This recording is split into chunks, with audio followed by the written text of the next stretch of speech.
یا بلکس چطورید؟ Sonic.exe هستم و خیلی خوش اومدید به ویدیو لانگ امروز. آقا همونطور که میدونید من توی DM یکی دو روز اخیر 2 الی 3 پست داخل یوتیوب گذاشتم و خلاصه که گفتم من به یوتیوب پیوستم و اینجور چیزا. گفتم اگه میشه حمایت کنید تازه کارم و اگه ایده چیزی تو کامنت ها دارید بذارید حتما.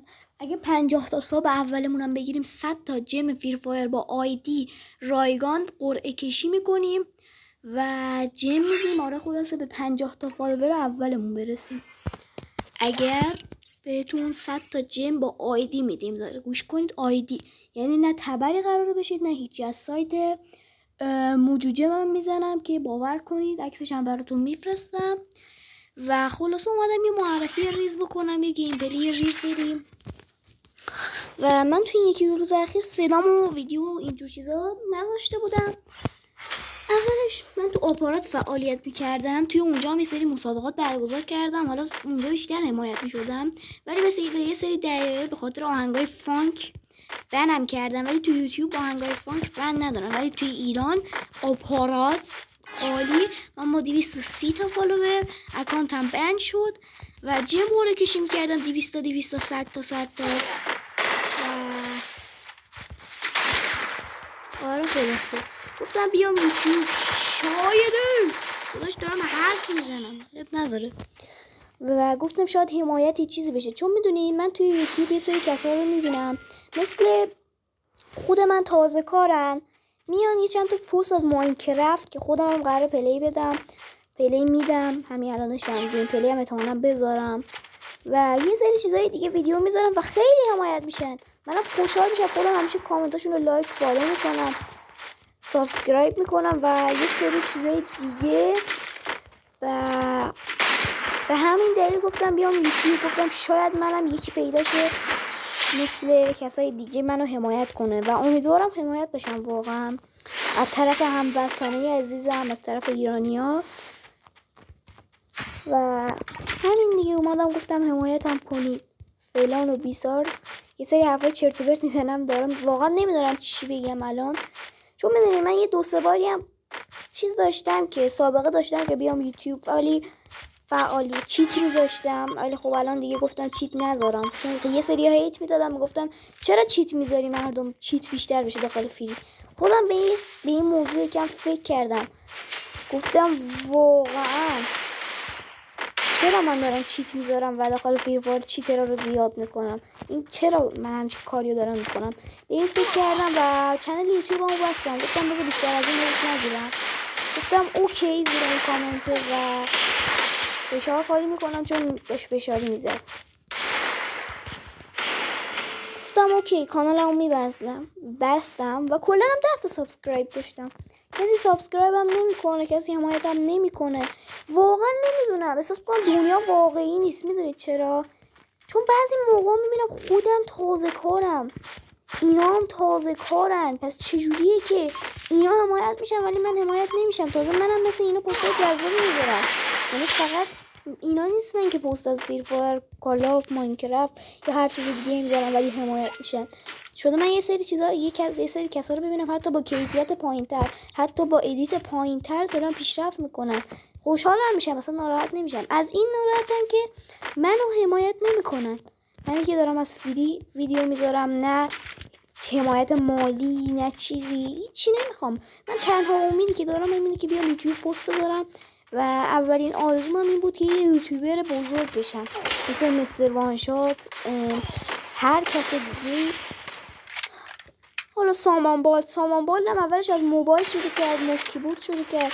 من از همون اول که سامان بال موس کیبورد داشت سابسکرایبش داشتم، همیشه حمایتش میکردم و الان دیدم که به 100,000 یا 50,000 تا سابسکرایب رسیده و واقعا هم تحسینش میکنم. خیلی پستای جذابی میذاشت، ویدیوهای جذابی میذاشت که واقعا تحسین برانگیز بود و الانش هم واقعا ویدیوی جالبی میذاره، مخصوصا مستر وانشات که از هیچی شروع کرد.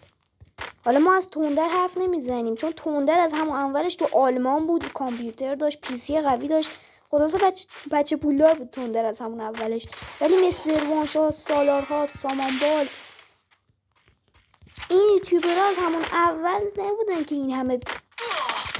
ببین یوتیوبر بودن به این نیست که تو حتما باید یه چیز بالا داشته باشی. یوتیوبر بودن اینه که ویدیو جذاب بذاری، مردم رو خوشحال کنی، سابسکرایبرها رو تو خوشحال کنی.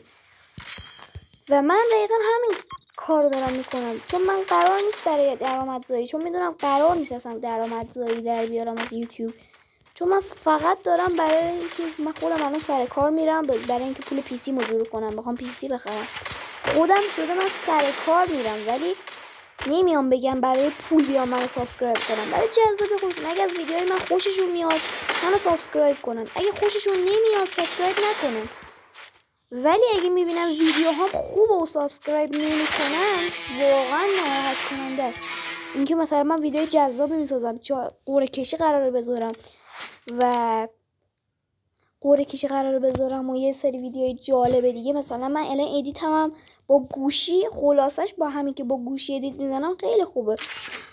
و من خلاصه اومدم یه ویدیو لانگ 10 دقیقه‌ای بذارم، ادیتش هم میزنم، آپلود میکنم، به امیدی که اصلا من دارم احساس میکنم دارم برای خودم میزنم، چون میدونید تنها کسی که ویدیوهای خودمو میبینه خودمم.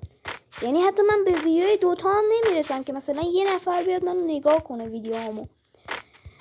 و مثلا اینجوری هم نیستم که بیام سابسکرایب فیک بزنم، پول بدم که منو سابسکرایب کنم، اکانت فیک خودم بیام خودمو سابسکرایب کنم. چرا باید این کار کنم؟ وقتی سابسکرایب خریدنی نیست، فالوور خریدنی نیست، طرفدار خریدنی نیست، اینا جذب کردنیه. من الان احساس میکنم دارم برای خودم حرف میزنم، چون من میدونم بعد آپلود این ویدیو هیچ حمایتی نمیشم. میدونید چرا آماده میشم؟ اگه این ویدیو رو ببینن شاید یه سری دلشون بسوزه بیان حمایت کنن، ولی اصلا کسی نمیبینه که بخوام دلشون بسوزه حمایت کنن. اصلا کسی این ویدیو رو توی یوتیوبش هم نگاه نمیکنه، سرچ نمیکنه.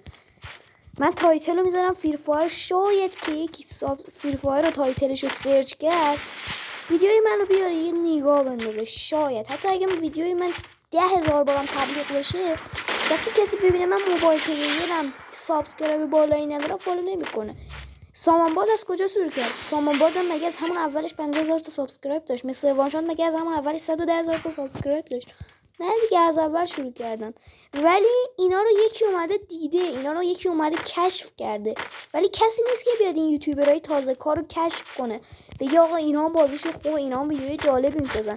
فقط به اون یوتیوبرای بزرگ دقت میکنن، کسی نمیاد یوتیوبرای پایین حمایت کنه. وقتی مستر وانشات هست، سامانبال هست، سالارهات هست، نمیدونم یه سری چیزای دیگه هستن، چرا باید بیان منو سابسکرایب کنن؟ چرا باید بیان حتما حمایت کنن؟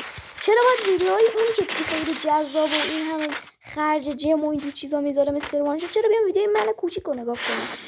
از همینه که ناراحت میشم. شده من چندین هزار بار کانال زدم، بیا فعالیت رو تموم کردم، گفتم دیگه فعالیت نکنم، یا کلا کانال رو پاک کردم. الان اومدم یه کانال جدید بزنم، همینجوری برای خودم یه 10 تا پست میذارم.